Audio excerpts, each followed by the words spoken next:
দীর্ঘদিন যাবৎ ফ্যাসিবাদের বিরুদ্ধে লড়াই। বিএনপির বহিষ্কৃত নেতা ও ছাত্রদলের সাবেক সাংগঠনিক সম্পাদক ইসহাক সরকার, জনপ্রিয় সোশ্যাল অ্যাক্টিভিস্ট মহিউদ্দিন রনি এবং কন্টেন্ট ক্রিয়েটর নুরুজ্জামান কাফি আনুষ্ঠানিকভাবে জাতীয় নাগরিক পার্টি এনসিপিতে যোগ দিয়েছেন।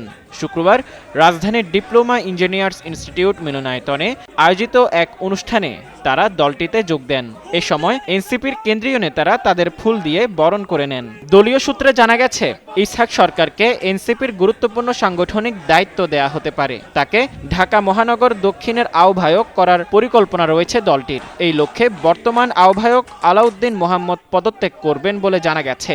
ইসহাক সরকার ছাত্রদল ও যুবদলের কেন্দ্রীয় সাংগঠনিক সম্পাদক হিসেবে দায়িত্ব পালন করেছিলেন। আওয়ামী লীগ সরকারের আমলে বিএনপির আন্দোলনে সক্রিয় ভূমিকার কারণে তিনি ৩ শতাধিক মামলার আসামি হয়েছিলেন। পরবর্তী সময়ে বেশ কয়েকটি মামলার আদালত থেকে তিনি খালাসও পান।